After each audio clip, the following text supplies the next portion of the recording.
Hello, hello, hello. Hola, mujer. So classy, you. We have to say hola, mujer every time. Okay, hola, mujer. It's our motto. So there is no space for creativity, for creative people? Funny ask. I've had this bet with my friend Elsa. She claims that I'm very, very predictable when it comes to a lot of things, especially what I cook. Is it always carbonara because I recommended you the magic of tagliatelle and you're just like changing the type of pasta, but the sauce is always the same? Well, because then you're doing it right. There's a lot of pasta on the menu. But yeah, basically, she has been accurate half the time. Only. That means I'm only 50% predictable. But we actually placed a bet for like €4 or something. And wow. Today was the last round of the game, and I cooked something for dinner. I cooked chicken, but I had some leftover koshari from the day before that I ate with the chicken. Now, I asked, guess what I cooked for dinner? She said, koshari. And I was like, well, I ate koshari, but I actually cooked chicken. And she's like, you tricky trickster. Well, we had a tie at the time. Okay. It was, so now who's winning the bet? Because somebody has to pay. So Moher, what do you think? Okay. No. Then no, you didn't cook koshari. No. Thank you for being on the right side, the side of the truth. I mean, I really it's just a logical that. side. I'm not trying to, like, I actually wish, always mujer side, always take the women power side, but you didn't cook kosher. You had it left over. Like, if she knew that you cooked kosher the night before, then she should have taken it into consideration, because you always should cook kosher in bigger quantity, right? Because it's such a full dish. So she could have thought like, I always make it for maybe three meals or something. Makes sense. Yeah. So yeah, I think you win this time. But why not go more? You should go for more points. No, because February's bet is starting tomorrow, so we had to close the one of awesome. January. It's not over. It's just season 1. That's all. All right. So congratulations to you for winning €4 for the season 1 of your kosher experience. That's amazing. She had disagreed, and I was like, we need to talk about that. So we haven't talked yet, but we will eventually. It's gonna be a fight. If I had a chance to win the bet so close like that, I would also disagree just to give it a try. But logic is on your side. But I know chivalry is still a thing. You can just be chivalrous about it and let her win this one time. Yeah. So Moher, last time we talked, we had mentioned you being very generous and putting a lot of effort into sending me a birthday gift, a book all the way from Spain to Vietnam, and you getting hacked. Maybe someone out there listened to the last episode and they want to know what happened. So can you tell us what's up with the hack? What's up with the book? What happened? Wow. So I do have follow-ups on both of these cases, because along the investigation, those two cases actually take different sides, which means that Mr. Nguyen was actually not a bad person in all this event. I got a response from the UPS that this email was legit, so probably it didn't contain virus. So I downloaded all the documents, sent them back, and 2 days later I got hacked again thoroughly. On my Facebook and everything. So I don't know, that's cool that the UPS is safe. That's really amazing. But I think they still might have had a virus in this email. I don't know, despite being verified. Anyways, first let's talk about the hacking side of the case. I did get hacked from the same email, probably because of the UPS email, but let's not hesitantly take conclusions. This time I got hacked on my Facebook, And I immediately noticed because I had Messenger open, I was writing a message and then suddenly everything shut down and I was logged out. So I went to my email. I did receive 6 emails during 1 minute. First that, oh, have you restarted your password? If it's not you, click here. Second, oh, have you changed your phone number? If it's not you, click here. And there was a lot of messages like this, changing some things. And then when I clicked the first email, which is, yeah, it wasn't me, please rechange my password. They were like, okay, we sent you a code on your phone number. I was like, no. But it was already changed. What do I do? So I went to another email and I tried again. I said, no, it's not me. And they were like, okay, but prove it. Send me an ID or something. So I did actually send the ID, sweating and stuff. I was in a fight with my boyfriend at the time and I even called him despite the fight. I was like, what do I do? And then I had my account blocked by Facebook. They said, yeah, you tried to do too much. Too fast. We have a system like this. It's for protection. So no, you cannot do this. And then I was Googling okay, they blocked me. The only thing I managed to do, because the hacker also changed the email, I did manage to change the email before I got blocked. So at least those new emails, verifications, problems and everything was already on my Gmail instead of the Polish hacked mailbox. And I did kick out the guy, I imagine, because I was I delete his email. I unlog. It could be a girl. Person. Why are you being sexist? It was the email was damn it, now I don't remember, but VMAX 1188. I don't know. It sounded very male. Okay. Let's call them they then. Them. Okay, let's call them they. Thank you, Mujer.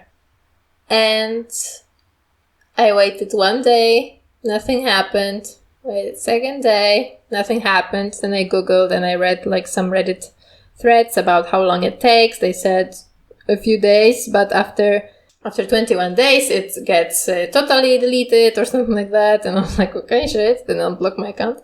But after 3 days, I woke up in the morning and actually it worked. I had some problems because on my laptop, I couldn't verify it because they told me, no, you have to use your phone, the browser from your phone for verification with the finger, I have the fingerprints on my phone. But then on my phone, when I clicked the link, there was no button next. It just didn't exist there. So it caused me some frustration to solve that.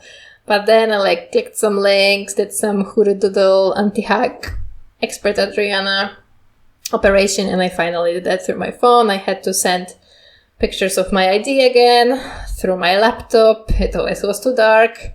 Facebook sent me information that my ID was not verified 3 times.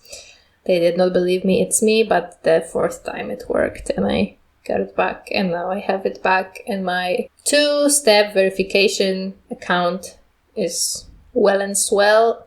So now it's connected to your current phone number and your current email address? Yes. Alhamdulillah. Alhamdulillah. This is perfect news. Tamam. This is good. Okay. Yeah. Damn. Can you go again and download the files and send them again to UPS and see if anything will happen again? Do I have to? I did answer. Your 3rd time is charm. It'll be proof. Since then, I did answer. Thank you for bringing this up because we have the second thread of this whole story, which is your birthday gift. So, happy birthday, Mujer. I did fill up all the freaking documents that he asked for. I even signed up with my tablet and everything. Exported PDFs. It was very I had to tell them ISBN, Vietnamese translation, really just Googling a lot of stuff, truly. And then I sent him the email to which he replied, no, you didn't understand me. You should send me the editable Word document so I can also add some things. And then you have to print it, sign it, scan it, send to me, and within 10 working days, bring the original to our Vietnamese office in Hanoi. To which I was like, a bit losing it, and I said, "Sir, I am Polish." This is hilarious. And he also said, "And please scan me your passport and your document of residence permit." Something like that. Like a strange name of document. I was like, "Okay, sir. I am the nationality of Poland. I'm currently living in Switzerland, and I send it from Spain to my friend in Vietnam for his birthday. And I prefer to return the package instead of going through all of this effort. So thank you very much. Goodbye. Have a nice day." Yeah, then I ordered a book from a Vietnamese website, but they didn't want to accept my card. It's very hard. It was very hard to find this book. It was a book, now I can say because the surprise is spoiled already. It was a book, This Is Going to Hurt by Adam Kay. Stories of a doctor. It's like autobiographical comedy, black comedy. It's super, super funny. I'm sure you will love it. But yeah, I didn't manage to find it at the end. I thought it was going, but they didn't want to accept my cards and everything. And then at the end, I did find one website that worked. Your order came through, actually. They came to deliver the book to my house. But I was at school. But they were asking for the money. And I was like, what book? Why are they? And then that's why I asked you what's the title of the book, you know? Oh, wow. Because I got a message from a bookstore that I know. It's like a book cafe. They said, "Hi, we are blah, blah, and we couldn't deliver the book because you're not available. What time would be best?" And then I was like, I thought that was the first book from Amazon. I was like, why the hell would a bookstore contact me regarding a shipment that UPS is handling? That doesn't make sense. And then my suspicious mind was like, oh, this hack is getting bigger. Now they want to steal into your house. I was like, not me. Oh, So wow. I asked you, what was the title of the book? What's happening? And then you told me that you canceled. Okay. Wow, so they actually delivered. Oh my God. Okay. Yeah. Now let's continue the story, please. So then I gave up with this book because obviously, like, there was one more bookstore that it was available at, but it required confirmation from a Vietnamese number.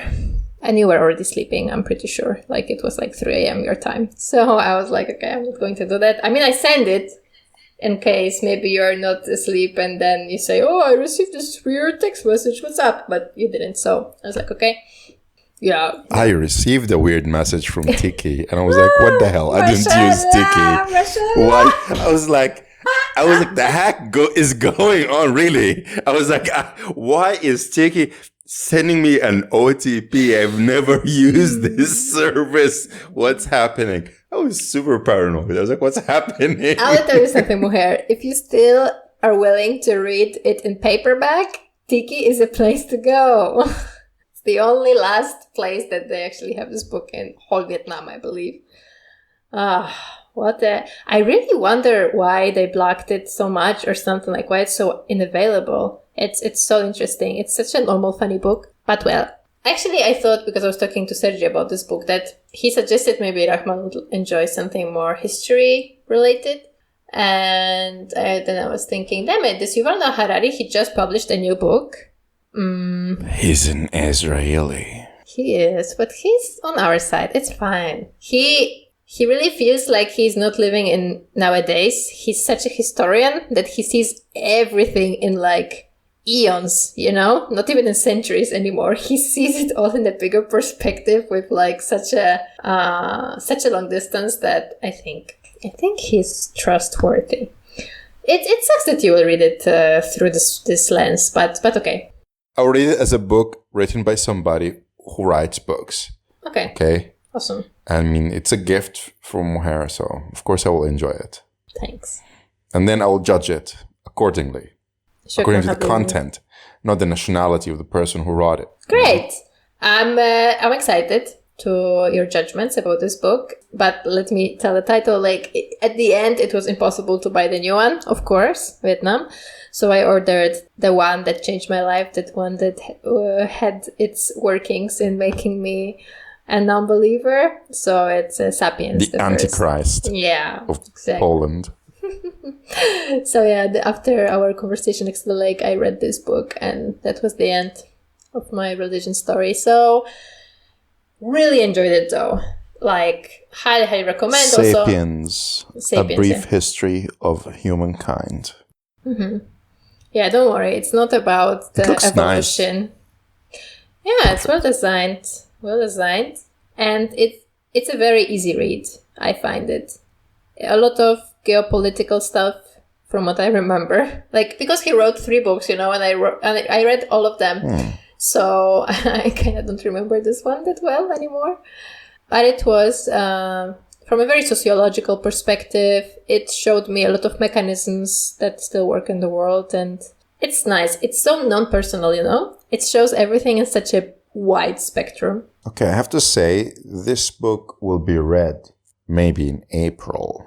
Ooh, that's your schedule. How has your New Year's resolution been going? Like, I'm not even talking about the swimming pool anymore, because this I'm updated about, I feel. But how is writing and reading daily going? So everything has been going according to plan. Everything. Wow. Yes. Except for swimming. So last weekend, I went to the swimming pool, the one that's open, the one that works, and it was not working. They also closed. They said they're going to be closed until mid-February. And then I was because it's too cold in Vietnam, no? Yes, but I don't care. I wanted to swim, But then they had closed. And then I was like, maybe I will just wait until mid-February. Or find another swimming pool. We'll see what happens this coming weekend. Mm-hmm. But it was Sunday. I was like, you know what? I'm just going to go home. So I did not look for another swimming pool at the time, because now there are 2 pools that are closed. One I was going to, and then another, and it feels like a cosmic conspiracy. That's a kind to know. But yeah, now everything else has been going according to plan. Alhamdulillah. Tidy room every day. Guest ready, Moher. Wow, spotless. That's really admirable. And how are you, Moher, today? What a question. I'm okay. I'm good. Today we had that thing they call Tet Market. Tet is the Lunar New Year / Vietnamese New Year, which is very, very, very similar, almost identical to Chinese New Year. And at the school today, they were like celebrating it a week in advance by having a Tet Market, like a Christmas market, but for Tet, where kids were selling things. Parents came to sell things like cookies, sausages, toys, and kids sausages. Just like snacks, basically, like stuff that they eat here as snacks, Children got real money that they could spend. Also, we give them stars and stickers, and they could exchange these stickers and stars for real money that they could buy stuff with. So that was really fun. So that was basically the entire afternoon. Did you buy something yourself? I spent a lot of money, like maybe $5. Yeah, I got a lot of sweet stuff. It was nice. You are very excited to tell me about some Duolingo updates, so I think the stage is yours. Oh my God, I forgot to tell you, I have finally done it. Oh, congratulations. Have killed the streak. However, the streak is not entirely dead. Duolingo is a bitch. Oh my God. It's like, so I had only 1 streak freeze equipped. And then I missed Saturday. They used it. And then Sunday came. I was really looking forward to it. And then they're like, you know what? We'll give you another one. That was not even there. They just gave me another one. And then I was like, whatever. Game on, owl. So I waited. Until Monday. And Monday was over. And it was past midnight. I had not met my Duolingo French goal for the day. And I was like, I'm going to wait until midnight so that I could just kill it. And that's what exactly happened. However, Duolingo was like, okay, you can still get your streak back. Just click here.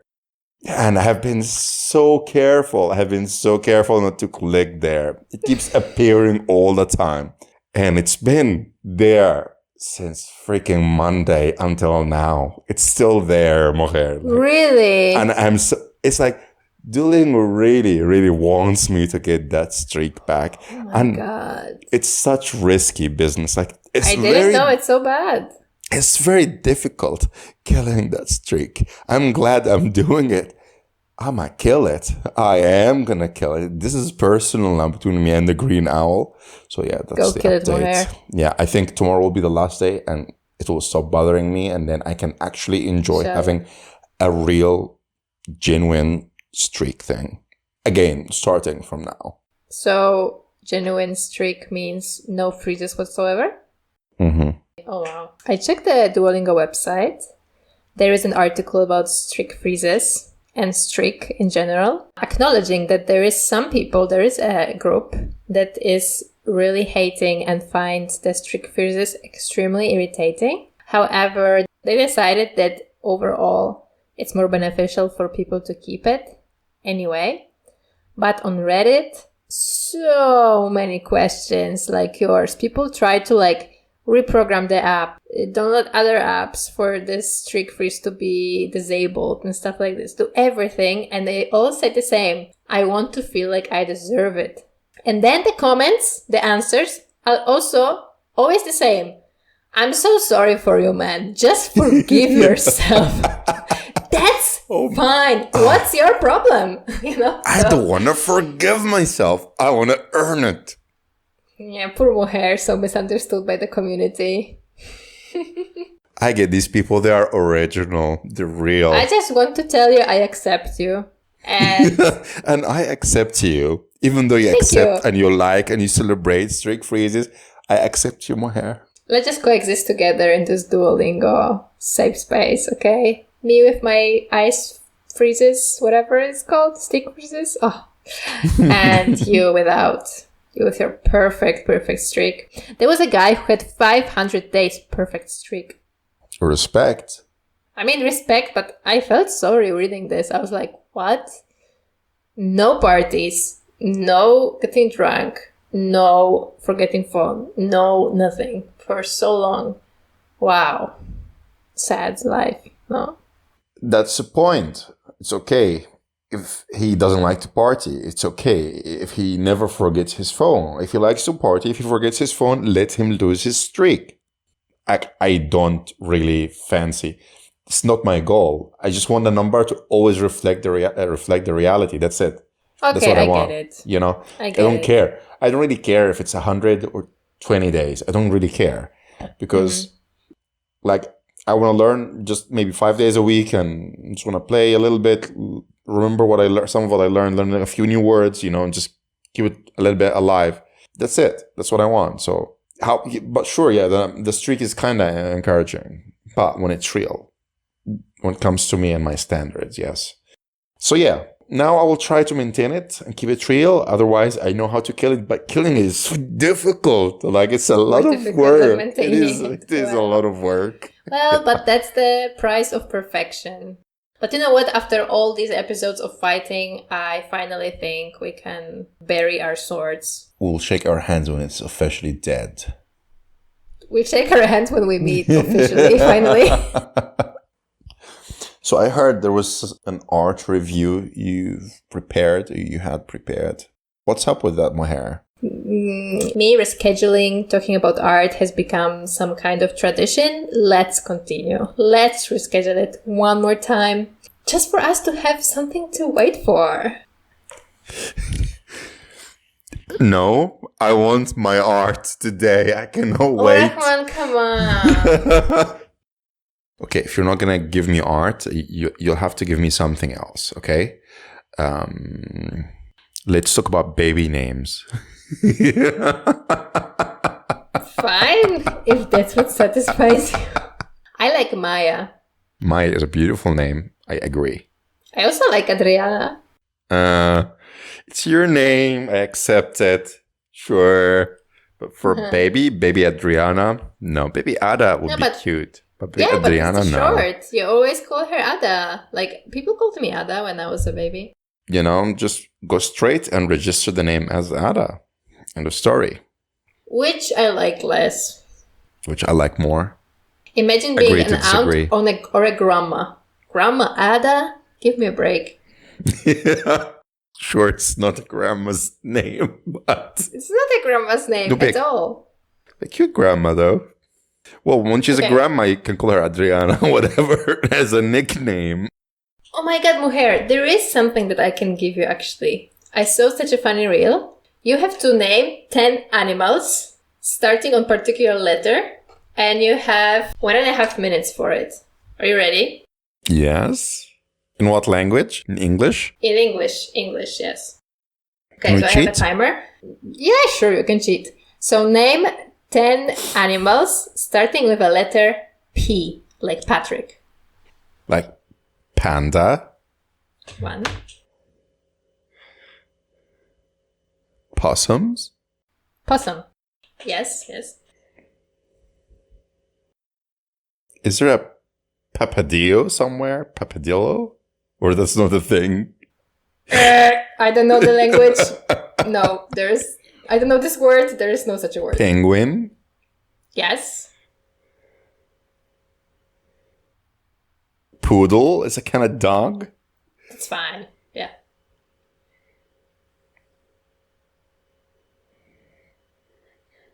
Do Pokemons count? Yeah. No. You wanted to say Pikachu? I will give it to you if you want. No. I have half a minute left. Panthers? All right. Yeah, 5. 5 more.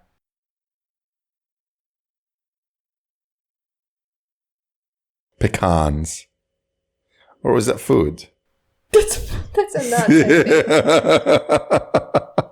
Parrot? Especially with this accent. Pecans. Parrot. Nice. Nice. Is time up yet? Yeah. 1 second. Okay. Now. Hard, huh? It's just the pressure of the time. I don't remember more. Penguin. Platypus. Pelican. Ah, it's not pecan. It's that one. Okay. Pelican. Pecan is the food. Yes, yes, yes. We're missing 2.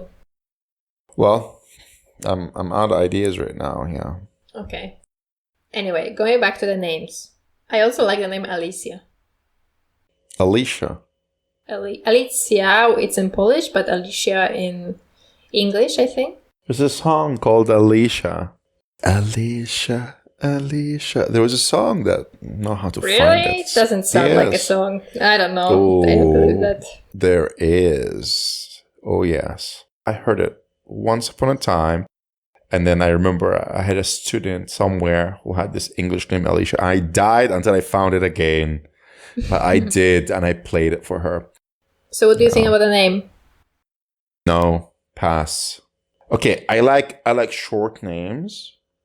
Anything longer than 4 letters is unacceptable. 3 letters would be ideal. 2 letters is amazing. However, have you ever heard of 1-letter names? No. Now, in Vietnam, they have them. There's that girl's name, E. It's the letter Y. I was like, what? Wow. Yes. Like, what's your name? My name is E. He was like, damn. How'd you write that Y? I'm like, fucking hell. That was something. And then that was the perfect name. It doesn't sound great, but it's perfect in the written form. Just the letter Y. If it was another letter, maybe it would be... But there you go, Lee, just L-Y. I like that name. It's just simple. Really? Very Chinese, of course. I don't like but Lee. Who cares? I don't like Lee. Just like I like smaller names name. based on flowers. Oh, Lily. Yeah, like lily, rose. I don't know what's up there yet more. Sunflower. Sunflower. Tulip. Poppy. Jasmine. Jasmine is fine. Jess. What about the names for boys? Because we're just assuming that... No, we don't want boys, so... No. I like the name Nico. For a boy, no? Nah. I like Noah. Nah. Ishmael. I also like... Yucky. Oh my god. Pass. So biblical. Come on. This is so Old Testament, all of them. So what? Except for Nico, it's something entirely different. We have a name in Poland, Mieszko, that I like. How about Krzysztof? Krzysztof? Not that much of a fan. I don't know. I like Krzyś. When they are small, we call them Krzyś. And that's Okay. that's nicer. Can you tell me a single male name that you actually like and that it's not Ahmed? Mohammed?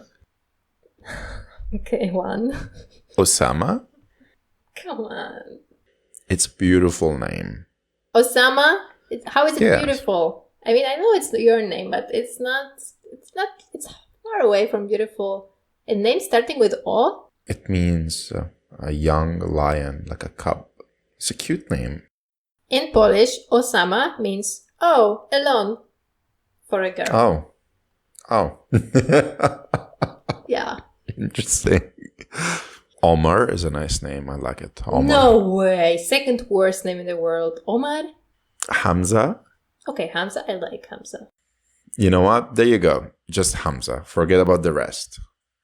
If somehow I have a son by some miracle, or you have a son by some miracle, then, well, I would call my son Hamza. You would call yours Pablo. Anyway, Mujer, if you want to talk about art next time, I think you should check out the document. All right. You're punishing me because I did not check out the document. You're making a statement. No, I'm actually being a bit guilty. I don't know, it's scary. It's very scary for me to talk about art. It's risky, and I generally like art, and this will be a museum that I didn't like, so will be a challenge. But anyway, I can read you 5 names of people that are in this museum, and you can at least tell me if some of them ring a bell. How about that? Okay. Banksy. Oh, he's still alive, isn't he? He is alive. It's an author. There is anonymous. So there is this one artwork, Girl with Balloon, that is quite famous, and there was also this artwork that was shredded recently on an auction. And in this museum, they also had another piece with monkeys. So he's generally like a street art icon, which means his art is basically using sprays, graffiti-like, and is often appearing in public spaces. Nowadays, if he sprays something, some even little thing, people steal it. Or they immediately go and take pictures, something like that. So that's Banksy in a nutshell for you. What about Basquiat? Sounds like maybe, where's he from? America. He's not alive anymore. He was quite unhappy by the end of his life. He died early. Very famous. He has this very distinguishable artwork of a dinosaur with a crown that you might know him from. And this crown is generally something that went into pop culture. No idea. All right. He was an Afro-American, so this was showing in his art a lot. And yeah, he got famous quite early in his life, lived in New York, and his artwork is very, very specific. Sometimes it's ugly. It usually shows some kind of elements of body, even insides of the body, like heart or something like that. Skulls. It looks a bit ritualistic, a bit. Sometimes naive. Sometimes he writes on it too. Like they seem quite intense. But sometimes not in a good sense. They can be disturbing. They can be very ugly. They look like they were done in a hurry sometimes. So I really like Basquiat. He's one of people that I used to be very, very inspired by at some point. He uses a lot of bright colors. Those lines that seem like they're not attached to anything anymore sometimes. But at the same time, he makes it very, very mature. It doesn't look that childish, It's a very good artist to check out, I think. And there was 3 of his paintings in the museum. Another artist is Damien Hirst. There was one of his sculpture there. And he is, I think, the richest artist alive or something like that. Very good entrepreneur, for sure, when it comes to art. His most famous work is a shark in a transparent fluid material, like frozen in time kind of. And he uses a lot of expensive materials in his works.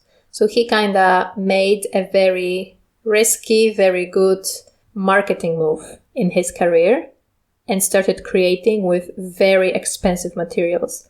Gold. What's the name of the ring? When he proposed, what's the name of the stone? Diamond. Diamonds. Here you go. Like he creates really, really expensive things. For example, this shark is also very, very difficult to make precisely like this without like bubbles of air or something like that. And it's very, very expensive. That's how he made money on that, you know? And that's this belief that artists should earn a lot and should connect it to business in a way. Interesting approach, but I really hate his art. I don't think I ever seen anything that was worth my while. Okay, another artist that I put down that you might know is Dalí. Yes, that one I am familiar with. All right, so he's actually Catalan artist, a bit older than the other ones, but I think because this museum was in Barcelona, they put it there. He was also very known for surrealism, dreams, depicting pictures of dreamy things. The most famous work of his, I think, is a painting with clocks that are kind of melting over a body of a horse and a tree. You might have seen that. Sounds familiar. Mm-hmm. I was in the Dalí Museum in Figueres, where he comes from, and it was very funny. I think he was a great artist and lived a full artist life, but as a person, I really dislike him. Personally, he had weird views, huge ego, and it was just a bit uncomfortable to be around.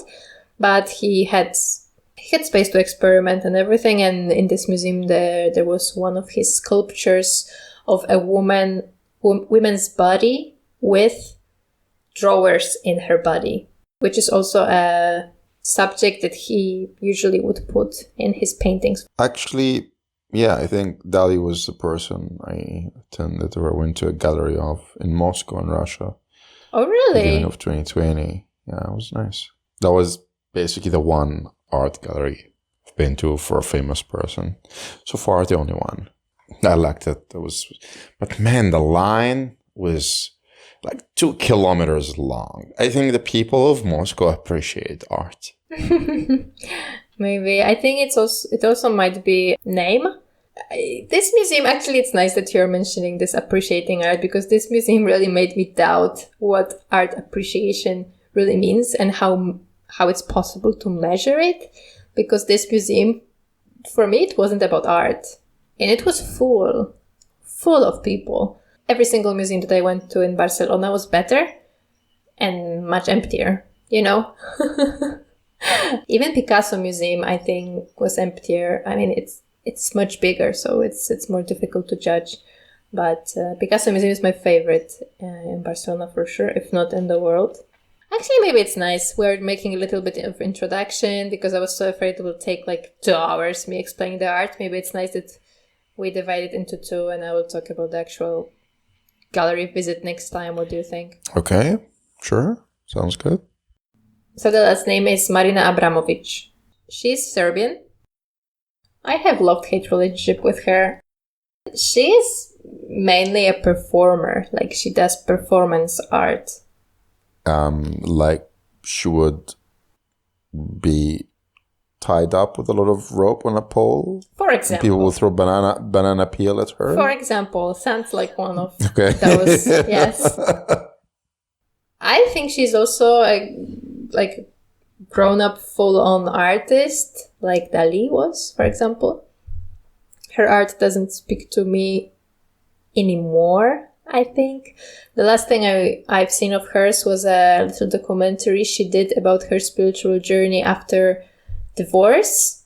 It was, I think, around 5 years ago, and I really hated it. It felt like a waste of time. It was quite pathetic, I think. But anyways, she used to do works that prove the point. She discovers like the limits of body a lot. She makes you think about what conscious is, what feelings are, like really makes you think about deep humanity. For example, she would sit in a chair and just invite people to sit and look her in the eyes for as long as they want. And she would really maintain it without pee breaks or water or something like that. So she did, in this documentary I watched, she did ayahuasca and stuff. Like, she really wants to discover the borders of pain, maybe not suffering, but her limits for sure. And she invites people to watch that. So it is interesting in a way. A lot of her art is very, very personal, but what moves you in a way? I think the old performative art is like this. The piece in this museum was a big disappointment. To me, it was honestly, it looked like just a slideshow of cuts and pieces of what she did. Total misunderstanding for me, but I don't know. Maybe it was deeper and I'm just dumb and I didn't understand. That's all the artists that are, I think, distinguishable and famous. So I think that's fine if I leave it here as an introduction and tease for the next part. All right, sounds very good. Two people intrigue me. There was the last one, the performative artist. I find this interesting. And then there was someone else, American. Oh, Basquiat? Yes, that one. So more on that next time, hey? Would you go to a fortune teller? No. Okay, what would you go to a fortune teller for fun? Yeah, no. I mean, I wouldn't, I can't go to a fortune teller for real. I think it's beyond my capacity, my skills. So the only option is kind of for fun. Why? Would you? Oh, yes, I would. Did for you? Fun. I would do anything, really. No, not yet. You would do anything for fun. I was thinking of... Desperate for fun. I was thinking... Maybe a new hobby, mujer. No, because let's say some people claim that they go to the fortune teller and they tell them things that are these big secrets that nobody has ever heard of, And then I'm like, I want to go and prove them wrong. That's it, basically. That's the attitude. It's not worth it then. Because I also think if you're going to places like this, you are destroying your experience with an attitude like that. You should believe it if you do it, It's a reflection of you. Like, if she is supposed to read you and you will be just skeptic all over, then how can she read you? No? Why did you say she? Why didn't you say he? Most fortune tellers here are men, if not all of them. Interesting. It's a male-dominated fortune tellerhood. Fortune's nest. Biz. The fortune's nest. I don't know. I would love you to go to fortune teller. That's what I'm going to say. Why? How much? Excuse How much? me. Excuse me. Why? It's interesting. I would love to see what he or they tell you. Would you say you're a superstitious person in any way, or that rational thinking leads you? I'm not superstitious at all, but it's not rational thinking that leads me. It's emotions that lead me. Okay. But I don't know, black cats or whatever. In my family, it's never there was no superstitions whatsoever. So, I've been embracing the idea that, or believing that I follow my own rational thinking all the time, until after enough time living in Vietnam, I find myself being superstitious. Interesting. For example, every time I cut my hair, a romantic story dies. So now I believe that short hair brings me bad romantic luck. Maybe you just look worse in short hair. How about that? Women date you and then they see, oh, he cut his hair. Ugh, goodbye. Okay. That's one thing. I don't believe that, though. Thing. Just for the record. Do you remember I had these guests, and when they were here, 3 things broke in the house, and then I was like, man, are they bringing bad luck? This stopped at 3. So there was the microwave jumping off and committing suicide. Wow. There was a drawer and there was just the cover, the lid of a pot. All within 1 hour. Just like one after another. It was, and then I was like, deep breath, you're not a superstitious person. This is just a coincidence after another after another. It's not about them they're actually amazing people. I love the guys. They're fucking fantastic, you know? It was just hilarious. And then I'm like, what is this country doing to me? Because people believe a lot in that concept of luck. What do you have underneath your thinking when you feel superstitious? Like, is it, I don't know, bad ghosts? Is it just luck? Bad luck, as you say? Is it like a curse? Is it bad energy? Is there something more defined? Unfortunately, it has been a very shallow kind of superstition with no underlying foundation. A bummer. It's a bit of a bummer. I'm fake. So shallow. No. It's a basic mujer. Oh, okay. Yeah. I wanted to say, because before you said, I'm becoming superstitious, not my own self-judgment and whatever, you know, like my independent self. I don't believe in being independent self, I think. What do you mean? I mean that the society and place, even that we live in, is so much a part of us that to such an extent our opinions and choices and everything and feelings are shaped by it, that I don't believe some person could be the same person no matter where they are, you know? Like, I don't know, in Nazi Germany, you and me, we would vote for Hitler, you know? Like, it doesn't matter what we believe in. It matters the time and the situation and the atmosphere and... It's getting deep. No, it's not deep. I mean, agree with you, actually. Mujer basic line. I do agree that circumstances and environment can influence a person a great deal. Definitely, yes. But how much, I'm not sure. Well, but to an extent in which I think that you believing in superstitions might be actually just like a Vietnamese way and very natural step. It could for be. A person living there. Like, I was thinking I should get my grandpa's picture, put it on the wall and, light a candle or something. Might be too much. I've just been missing him, that's all. Yeah.